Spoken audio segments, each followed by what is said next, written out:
বাবা বাড়িতে না থাকায় সৎ মাকে রান্নাঘরে একা পেয়ে সৎ মায়ের সাথে যেভাবে কাজ করলাম। বন্ধুরা, গল্পটি সম্পূর্ণ শুনলে আপনাদের মেশিন দিয়ে পানি চলে আসবে। আপনারা হাতের কাজ করতে বাধ্য হবেন, তাই হাতের কাজ করার আগে হাতের কাছে অবশ্যই টিস্যু রাখবেন। আজকের এই গল্পে আপনাদের স্বাগতম। আমার নাম বন্দনা এবং আমি আমার স্বামীর দ্বিতীয় স্ত্রী। গ্রীষ্মের দুপুর ছিল, সূর্য যেন আকাশ থেকে আগুন বর্ষণ করছিল আর বাড়িটি স্বাভাবিকের চেয়ে বেশি নিস্তব্ধ লাগছিল।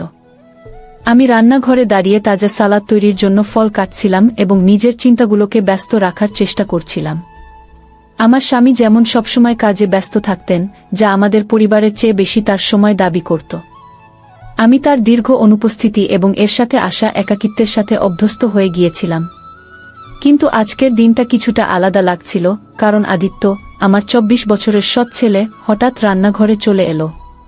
তার উপস্থিতি সবসময় স্বাভাবিক এবং শক্তিতে ভরপুর থাকত, যা ঘরে প্রবেশ করতেই যেন প্রাণ সঞ্চার করে দিত। বছর ধরে আমি তাকে আমাদের পরিবারের অংশ হিসেবেই মেনে নিয়েছিলাম, কিন্তু সম্প্রতি আমি তার আচরণে ছোট ছোট পরিবর্তন লক্ষ্য করছিলাম, আর সেগুলোকে উপেক্ষা করা এখন আমার পক্ষে কঠিন হয়ে উঠছিল। কিছু সাহায্য লাগবে? সে এসেই জিজ্ঞেস করল। তার কণ্ঠস্বর স্বাভাবিক ছিল, কিন্তু তাতে সামান্য অনিচ্ছা বোধ হচ্ছিল। সে আমার দিকে তাকাল, তারপর সেই ফলের দিকে যা দিয়ে আমি সালাদ কাটছিলাম। আমি তখন কোনো কথা না বলে সালাদ কাটতে থাকলাম, আর তার দৃষ্টি এক পলকের জন্য আমার উপর আটকে গেল। আমি হাসতে হাসতে তাকে একটি ছুরি দিলাম এবং বললাম, শোনো বেটা, তুমি কি সালাদ কাটতে আমাকে সাহায্য করতে পারো? সে তৎক্ষণাৎ মাথা নেড়ে সম্মতি জানিয়ে আমার পাশে এসে দাঁড়াল এবং কাটতে শুরু করল। শুরুতে তার হাত স্থির ছিল, কিন্তু সময় যেতে যেতে আমি লক্ষ্য করলাম তার মুঠোতে সামান্য কাঁপুনি ছিল। একবার আমি একটি বাটি নেওয়ার জন্য হাত বাড়ালে আমাদের হাত পরস্পর স্পর্শ করল। সে এক মুহূর্তের জন্য থেমে গেল, তারপর দ্রুত পিছিয়ে গেল। এরপর ক্ষমা চেয়ে কিছু অস্পষ্ট কথা বলল, যার উপর আমি মৃদু স্বরে বললাম, কিছু হয়নি, যেন কিছুই ঘটেনি। কিন্তু ভেতরে ভেতরে আমি তার প্রতি বাড়তে থাকা আকর্ষণের সংকেতগুলোকে উপেক্ষা করতে পারছিলাম না। কাজ করার সময় আমি তাকে বারবার আমার দিকে তাকাতে দেখলাম। তার চোখ প্রতিবার আমার দিকে তাকানোর পর দ্রুত অন্য দিকে ঘুরে যেত। এটি অত্যন্ত সূক্ষ্ম, প্রায় নেই বললেই চলে, কিন্তু তা সত্ত্বেও সেখানে একটি অনিচ্ছা, একটি টান ছিল যা আমি আগে কখনো অনুভব করিনি। ঘরটি যেন হঠাৎ ছোট হয়ে গিয়েছিল আর বাতাস ভারী হয়ে উঠছিল। মনে হচ্ছে সব প্রস্তুত হয়ে গেছে, আমি নীরবতা ভেঙে বললাম এবং সালাদটি টেবিলে রেখে দিলাম। আদিত্য মাথা নাড়ল, তার মুখমণ্ডল সামান্য লাল হয়ে উঠেছিল, যেন কোনো অদ্ভুত বিষয়ে লজ্জা পাচ্ছে বা এমন কিছু গুরুত্বপূর্ণ ভাবছে যা সে বুঝতে পারছিল না। সে কিছুক্ষণ সেখানেই দাঁড়িয়ে রইল, প্রয়োজনের চেয়ে বেশি সময়, তারপর বলল, আমাকে একটি কল করতে হবে, এ বলে ঘর থেকে বেরিয়ে গেল। আমি সেখানে দাঁড়িয়ে খালি দরজার দিকে তাকিয়ে আমাদের মধ্যে হওয়া কথোপকথনটি মনে মনে বারবার ঘুরিয়ে দেখছিলাম। তারপর আমি নিজেকে বোঝালাম যে এটি কিছুই নয়, শুধু একটি ক্ষণিকের মুহূর্ত। আদিত্য একটি যুবক, হয়তো অন্য কোনো কারণে ঘাবড়ে গিয়েছিল বা লজ্জা পেয়েছিল। কিন্তু ভেতরে আমি জানতাম যে ব্যাপারটি তার চেয়ে অনেক গভীর ছিল। তার দৃষ্টি, অনিচ্ছাকৃত স্পর্শ এবং তার কণ্ঠের কাঁপুনি, এগুলো সবই যেন ইচ্ছাকৃত ছিল, যদিও তার উদ্দেশ্য তা নাও হতে পারে। সেই সন্ধ্যায় যখন আমি সোফায় বসে আমার স্বামী ফিরে আসার অপেক্ষা করছিলাম, তখন আমি এই অনুভূতিকে ঝেড়ে ফেলতে পারছিলাম না যে আদিত্য আর আমার মধ্যে কিছু পরিবর্তন হয়েছে। এটি সূক্ষ্ম ছিল, যেমন একটি ছায়া যা দৃষ্টির আড়ালে চলে যাচ্ছে, কিন্তু তবুও এটি সেখানে ছিল। এবং তখন যতই চেষ্টা করি না কেন, আমি এটি উপেক্ষা করতে পারছিলাম না। পরের দিনগুলোতে সবকিছুই আমার কাছে অদ্ভুত লাগতে শুরু করল, যেন আদিত্য আর আমার মধ্যে একটি অদৃশ্য রেখা টানা হয়েছে, যদিও আমরা দুজনেই এটি নিয়ে কোনো কথা বলিনি। এখন সে বাড়িতে বেশি সময় কাটাতে শুরু করেছিল, আমাকে কাজে সাহায্য করার প্রস্তাব দিচ্ছিল, যেগুলোতে আগে সে কখনোই সামান্যতম আগ্রহ দেখায়নি। শুরুতে আমি এটিকে গুরুত্ব দিইনি, কিন্তু শীঘ্রই এটি স্পষ্ট হয়ে গেল যে তার উপস্থিতি কেবল কাকতালীয় ছিল না। একদিন আমি লিভিং রুমে কাপড় ভাঁজ করছিলাম, যখন আদিত্য ভিতরে এলো। সে বেশি কিছু বলল না, শুধু সোফায় বসে টিভি চালু করল। আমি আমার কাজ চালিয়ে গেলাম, কিন্তু আমি তার দৃষ্টি অনুভব করতে পারছিলাম। যখনই সে মনে করত আমি তার দিকে তাকাচ্ছি না, সে আমাকে দেখতে শুরু করত। এটি আমাকে অস্বস্তিতে ফেলছিল, যদিও আমি তা প্রকাশ করতে দিইনি। মা, আপনি ব্যস্ত দেখাচ্ছেন, কিছুক্ষণ পর সে নরম স্বরে বলল। তার কণ্ঠস্বর স্বাভাবিক ছিল, কিন্তু তার মুখমণ্ডল স্বাভাবিকের চেয়ে বেশি গম্ভীর লাগছিল। আমি তার দিকে না তাকিয়ে উত্তর দিলাম, শুধু বাড়ির কাজ সামলাচ্ছি। সে চুপ হয়ে গেল এবং তার উচ্চুপি প্রযোজনের চেয়ে বেশি দীর্ঘ হয়ে গেল। শেষ পর্যন্ত আমি তার দিকে তাকালাম এবং আমাদের চোখে চোখ মিলে গেল। তার দৃষ্টিতে কিছু ছিল, হয়তো কৌতূহল বা আরও গভীর কিছু, যা আমাকে অস্থির করে দিয়েছিল। সেই সপ্তাহের শেষে আমি সুইমিং পুলের পাশে কিছু সময় কাটানোর সিদ্ধান্ত নিলাম। আশা করেছিলাম যে এতে আমার মন হালকা হবে। আমি কাউকে আমার সাথে আসার আশা করিনি, কিন্তু আদিত্য আমার যাওয়ার কিছুক্ষণ পরেই চলে এল। সে বলল যে তার পড়াশোনা থেকে একটু বিরতি দরকার। তারপর সে একটি চেয়ারে তার তোয়ালে রাখল এবং কোনো দ্বিধা ছাড়াই জলে ঝাঁপ দিল। আমি আমার লাউঞ্জ চেয়ারে বসে থাকলাম, একটি বইয়ে নিজেকে ব্যস্ত রাখার ভান করছিলাম। কিন্তু যখন সে জল থেকে বেরিয়ে এল, তার চুল এবং কাঁধ থেকে জল টপকাচ্ছিল, তখন আমি অনিচ্ছাকৃতভাবে তার দিকে তাকিয়ে পড়লাম। সে আমাকে তাকিয়ে থাকতে দেখে ফেল, এবং এক মুহূর্তের জন্য আমরা উভয়েই আমাদের দৃষ্টি সরাতে পারলাম না। তারপর সে জিজ্ঞাসা করল, আপনি ভিতরে আসছেন না? তার কণ্ঠস্বর নরম ছিল, কিন্তু তার চোখ গভীর কিছুতে ভরা ছিল। আমি মাথা নেড়ে বললাম, না, আমি আসছি না, আমি এখানেই ভালো আছি। ও সে পুলের কিনারায় সাঁতার কেটে এল এবং তার হাত কিনারায় রেখে দিল। তার দৃষ্টি আমার উপর এমনভাবে পড়ছিল যা আমাকে ভিতরে ভিতরে উত্তেজিত করে তুলছিল। আমি আমার ভিতরে একটি গরম অনুভূতি অনুভব করছিলাম, যা সূর্যের তাপ থেকে নয়, বরং আমাদের মধ্যে টানটান উত্তেজনা থেকে আসছিল। তখন সে নরম স্বরে বলল, মা, আপনি গত কয়েকদিন ধরে চুপচাপ আছেন। আমি আমার কাজ ঝাঁকিয়ে এবং বিষয়টি এড়ানোর চেষ্টা করে বললাম, আমি শুধু একটু ক্লান্ত। সম্ভবত আদিত্য আর কিছু বলল না, কিন্তু সে যেভাবে আমার দিকে তাকাল, তা স্পষ্ট ছিল যে সে আমার উত্তর থেকে সন্তুষ্ট হয়নি। কিছুক্ষণ পর সে পুল থেকে বেরিয়ে এল এবং তার তোয়ালে তুলে নিয়ে তার শরীর মুছতে লাগল। যখন সে আমার পাশ দিয়ে যাচ্ছিল, তার শরীর থেকে পড়া জল ফুটে উঠছিল গরম মেঝেতে, যা আমার হৃদস্পন্দন বাড়িয়ে দিল। তার চলে যাওয়ার পরের নীরব মুহূর্তগুলোতে আমি সেখানে বসে থাকলাম, সবকিছু আমার মাথায় ঘুরছিল। তখন আমি এই সত্য অস্বীকার করতে পারছিলাম না যে কিছু ঘটছে, এমন কিছু যা মোকাবেলা করার জন্য আমি প্রস্তুত ছিলাম না। সে যেভাবে আমাকে দেখত, যেভাবে আমার কাছে এসে দাঁড়াত, এটা এখন আর তার মাসুম ভাব ছিল না। এখন আমার মনে হচ্ছিল যে সে ইচ্ছাকৃতভাবে এটি করছে, এবং এর যে প্রভাব আমার উপর পড়ছিল তা উপেক্ষা করা অসম্ভব ছিল। এখন রাত অনেক হয়ে গিয়েছিল এবং বাড়িটি শান্ত ছিল। আমি আমার মন শান্ত করার জন্য রান্নাঘরে জল নিতে গিয়েছিলাম। তখন আমার শ্বাস ভারী লাগছিল, শুধু গরমের কারণে নয়, বরং সেই টানটান উত্তেজনার কারণে যা গত কয়েক সপ্তাহ ধরে বাড়ছিল। আমি রান্নাঘরে আদিত্যকে দেখার আশা করিনি, কিন্তু তবুও সে সেখানে ছিল, শার্ট ছাড়া, ফ্রিজের দিকে ঝুঁকে কিছু খুঁজছিল। আমি তাকে স্বাভাবিক দেখানোর চেষ্টা করছিলাম, যদিও আমার কণ্ঠস্বর আমার ভিতরের অস্থিরতা প্রকাশ করছিল। আমি জিজ্ঞাসা করলাম, বেটা, তুমি এত রাতে জেগে আছো? ঘুম আসছে না? সে আমার দিকে না তাকিয়ে উত্তর দিল। তারপর সে ফ্রিজ বন্ধ করে আমার দিকে ঘুরল। তার চোখ আমার চোখের সাথে মিলে গেল, এবং তার মুখে এমন কিছু ছিল যা আমার শ্বাস রুদ্ধ করে দিল। একটি অদ্ভুত মিশ্রণ ছিল তার দৃষ্টিতে এবং তার সাহসে। কিছুক্ষণ আমরা উভয়েই কিছু বললাম না, শুধু আমাদের মধ্যে নীরবতা গুঞ্জরিত হচ্ছিল, সেই শব্দগুলোতে ভরা যা আমরা কেউ বলার সাহস পাচ্ছিলাম না। আমি তার দৃষ্টির ভার আমার অস্তিত্বে অনুভব করতে পারছিলাম। তার চোখ আমার হাতে ধরা গ্লাসে নয়, বরং আমার বুকে স্থির ছিল। তখন সে বলল, মা, আমি তোমাকে কিছু জিজ্ঞাসা করতে চাই। তার কণ্ঠের দ্বিধা ছিল।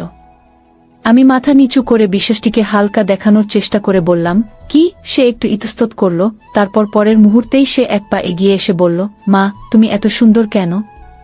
তুমি কি কখনো অনুভব করেছ যে তুমি সেখানে নেই যেখানে তোমার থাকা উচিত? শুধু একটি সুযোগ দাও, আমি সব ঠিক করে দেব। কি? তার প্রশ্ন এবং উত্তর আমাকে হতবাক করে দিল। আমি তার মুখের দিকে তাকালাম, এটি বোঝার চেষ্টা করছিলাম যে সে কি বলতে চাইছে। কিছুক্ষণ পর আমি বললাম, তুমি কি বলতে চাও? সে ধীরে ধীরে বলল, আমার মানে, তুমি যেন অন্য কিছুর জন্য তৈরি, আরও বড় কিছুর জন্য, যা তোমার আত্মাকে শান্তিতে ভরিয়ে দেবে। কিন্তু দেখো না, তুমি এমন এক জীবনে আটকে আছো যা তোমার জন্য তৈরি হয়নি। কি? তখন আমি জানতাম না কিভাবে তার এই কথার উত্তর দেব, কারণ তার শব্দগুলো যেভাবে আমার ভিতরে চাপা অনুভূতিগুলোকে জাগিয়ে তুলছিল, এমন কিছু ছিল যা আমাকে ভিতর থেকে নাড়িয়ে দিয়েছিল। এর আগে যে আমি কোনো উত্তর ভাবতে পারি, সে আরও এক ধাপ কাছে চলে এলো, এত কাছে যে আমি তার উপস্থিতির উষ্ণতা অনুভব করতে শুরু করলাম। তখন আমি বলতে শুরু করলাম, আদিত্য, কিন্তু ঠিক তখনই সে আমাকে মাঝেই থামিয়ে দিল এবং বলল, মা, আমি জানি এসব ভুল। ও তখন তার কণ্ঠ কাঁপছিল। আমি জানি আমার এমন অনুভব করা উচিত নয়, কিন্তু আমি এটা থামাতে পারছি না। আমি অনেক চেষ্টা করেছি, কিন্তু পারছি না। আদিত্যের এই কথাগুলো শুনে আমি তার দিকে তাকালাম। তখন আমার হৃদয় এত জোরে ধড়ফড় করছিল যে মনে হচ্ছিল সেও হয়তো এটা শুনতে পাচ্ছে। তখন আমি ধীরে ধীরে বললাম, আদিত্য, আমরা এটা করতে পারি না। তখন আমার কণ্ঠ হঠাৎ ফিসফিসে হয়ে গেল। না নড়লাম, না সে তার দৃষ্টি আমার থেকে সরাল। তখন সে আমাকে একজন ক্ষুধার্ত সিংহের মতো দেখছিল। তারপর সে বলল, মা, আমি সব সময় তোমার কথা ভাবি। আমি এমন ভাবতে চাই না, কিন্তু আমি নিজেকে এমন ভাবা থেকে থামাতে পারছি না। এখন আমি যেখানেই তাকাই শুধু তোমাকেই দেখি। তখন তার শব্দগুলো বাতাসে ঝুলে থাকল, খোলা এবং কোনো বাধা ছাড়াই।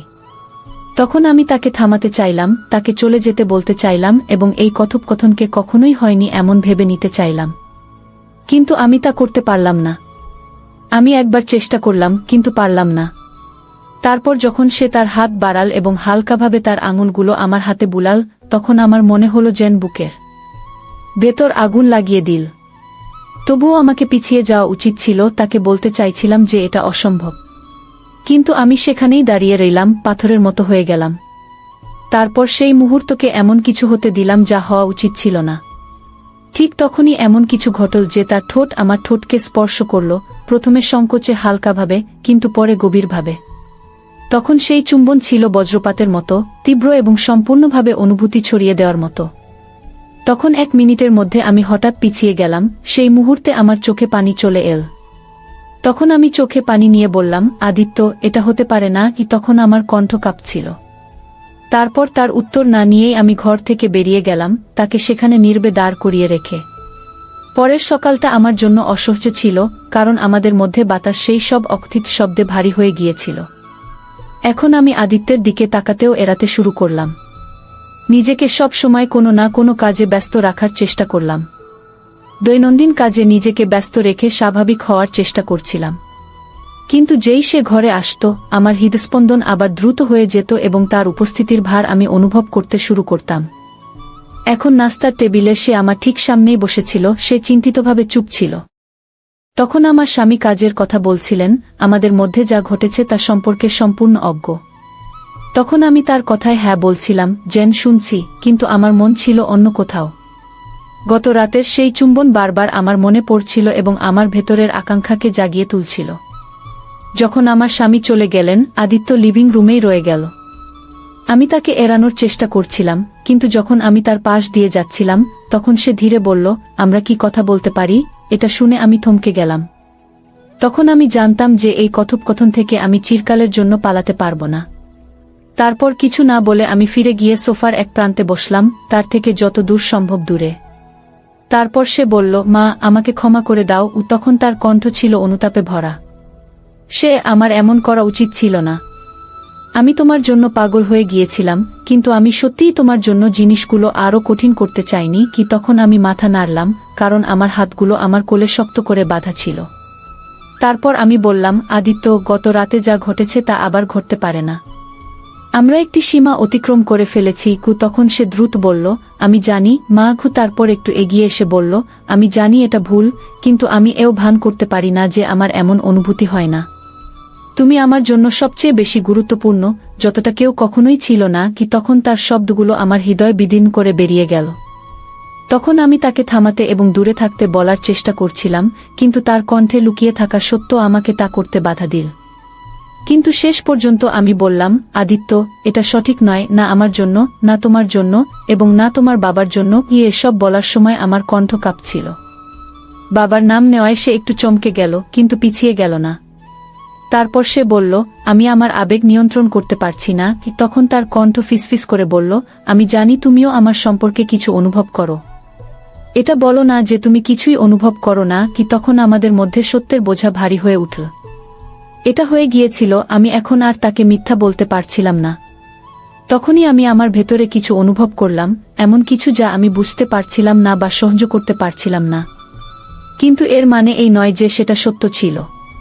তখন আমি দুইভাবে বললাম, আদিত্য, আমরা যা কিছু অনুভব করছি তার কোনো অর্থ নেই। যদিও আমার কণ্ঠ কাঁপছিল, তবুও বললাম, আমাদের এটা এখানেই থামাতে হবে। আদিত্য বলল, আমরা এটা করতে পারি না কি? তখন সে আমার দিকে তাকাল এবং একটি বেদনার সঙ্গে আমাকে দেখতে লাগল। আমি তাকে আঘাত দিতে চাইনি, আমি তাকে সব বলতে চেয়েছিলাম যে তুমিই সেই মানুষ যে আমাকে এমন অনুভব করিয়েছে। তখন আমি এই ভান করতে পারছিলাম না যে এসব সত্য নয়, বরং কিছুই বলতে চাইনি। আমি উত্তর দেবার আগেই ব্যালকনিতে গাড়ি আসার শব্দ সেই মুহূর্তটি ভেঙে দিল। তখন আমার স্বামী দ্রুত বাড়ি ফিরে এসেছিল। আদিত্য আর আমি উদ্বেগভরা দৃষ্টিতে একে অপরের দিকে তাকালাম এবং সে দ্রুত উঠে গেল এবং কিছু না বলে তার ঘরে চলে গেল। যেই আমি তাকে শেষবারের মতো যেতে দেখলাম, আমার বুকের ভেতর একটি অদ্ভুত ব্যথা উঠল যা আমি বুঝতে পারছিলাম না। সীমানা ঝাপসা হয়ে গিয়েছিল, মর্যাদা ভেঙে গিয়েছিল এবং কিছুই আগের মতো থাকবে না। আমার হৃদয় অপরাধ, জন্মগত বিশ্বাসভঙ্গতা এবং সেই অনুভূতির মধ্যে বিভক্ত হয়ে গিয়েছিল যার নাম দিতেও আমার সাহস হচ্ছিল না। এবং প্রথমবারের মতো আমি জানতাম না যে এখন আমি কি করব। যখন আমার স্বামী বাড়ির ভেতরে এল, আমি নিজেকে স্বাভাবিক দেখানোর চেষ্টা করলাম। তুমি তাড়াতাড়ি চলে এসেছ, আমি হাসির অভিনয় করে জিজ্ঞাসা করলাম।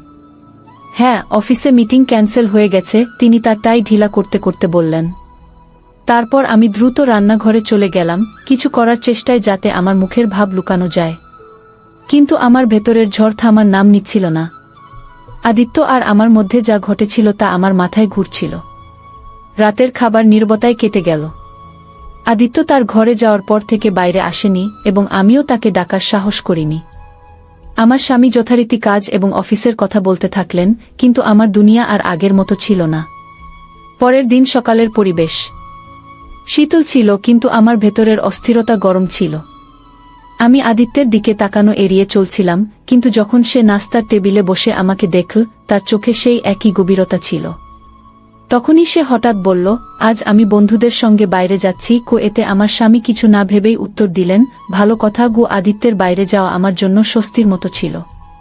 কয়েক ঘন্টার জন্য আমি নিজেকে শান্ত রাখার চেষ্টা করতে পারতাম, কিন্তু যেই সে বাইরে বেরোল, আমি অনুভব করলাম যে স্বস্তির জায়গা খালিপন নিয়ে নিয়েছে। এখন সন্ধ্যায় যখন আদিত্য ফিরে এল, আমি লিভিং রুমে একা বসেছিলাম। আমার স্বামী কোনো বন্ধুর সঙ্গে দেখা করতে গিয়েছিলেন এবং বাড়িতে শুধু আমরা দুজনই ছিলাম। তখন আদিত্য সোজা আমার দিকে তাকিয়ে বলল, মা, এখন আমাদের কথা বলতে হবে। তার কণ্ঠ গম্ভীর ছিল। আমি গভীর শ্বাস নিয়ে তাকে বসার ইঙ্গিত দিলাম, তারপর বললাম, আদিত্য, যা ঘটেছে তা হওয়া উচিত ছিল না।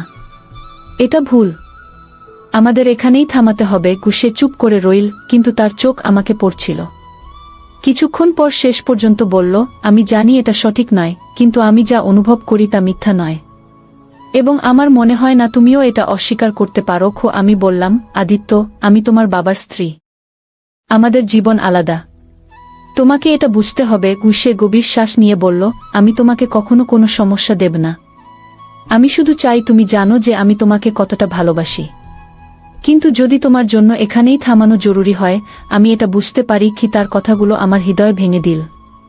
আমি জানতাম সে সত্য বলছে, কিন্তু যে সত্য আমি অনুভব করছিলাম তা আমাদের জীবন ধ্বংস করতে পারত। এরপর কয়েক দিনের মধ্যে আদিত্য আমার থেকে দূরত্ব বজায় রাখা শুরু করল। সে বাড়িতে সময় কাটানো কমিয়ে দিল এবং বন্ধুদের সঙ্গে বেশি বাইরে থাকতে লাগল। আমাদের মধ্যকার নীরবতা এখন একটি সমঝোতায় পরিণত হয়েছিল। কয়েক সপ্তাহ পর সে ঘোষণা করল যে সে পড়াশোনার জন্য শহরের বাইরে যাচ্ছে। আমার স্বামী এটা শুনে খুশি প্রকাশ করলেন, কিন্তু আমার ভেতর একটি খালিপন বাসা বেঁধেছিল। যেদিন সে গেল, আমি আমার ঘরে একা বসেছিলাম। সে বাড়ি থেকে বেরোনোর আগে আমার কিছু বলল না, কিন্তু যখন আমি জানালা দিয়ে বাইরে তাকিয়েছিলাম, সে ফিরে তাকিয়ে আমার দিকে দেখল। তার চোখে অশ্রু ছিল, কিন্তু তার মুখে একটি হালকা হাসিও ছিল, যেন বলছে, সব ঠিক হয়ে যাবে। তার চলে যাওয়ার পর আমি ধীরে ধীরে আমার ভেতরের সংঘাতকে মেনে নিলাম। আমি জানতাম যা ঘটেছে তা কখনো হওয়া উচিত ছিল না, কিন্তু যে অনুভূতিগুলো আমাদের মধ্যে ছিল, যে ভালোবাসা গভীরে প্রস্ফুটিত হয়েছিল, তা মিথ্যা ছিল না। এখন জীবন আবার স্বাভাবিক দেখাচ্ছিল, কিন্তু প্রতিবার যখন আমি একা থাকতাম, সেই মুহূর্তটি আমার মনে পড়ে যেত এবং সেই স্মৃতির সাথে এখন একটি অসম্পূর্ণ গল্পের বোঝা আমার হৃদয়ে চিরকালের জন্য বসে গিয়েছিল। তাহলে বন্ধুরা, এটা ছিল আমাদের আজকের ছোট্ট গল্প। আপনি এই গল্পটি কেমন লাগলো তা কমেন্ট করে অবশ্যই জানান। আর যদি গল্পটি আপনার ভালো লেগে থাকে, তবে এটি লাইক করুন এবং আপনার বন্ধুদের সাথে শেয়ার করুন। এমনই রোমাঞ্চকর গল্পের জন্য আমাদের চ্যানেল সাবস্ক্রাইব করুন এবং বেল আইকন টিপতে ভুলবেন না, যাতে আপনি আমাদের কোনো গল্পই মিস না করেন। ধন্যবাদ।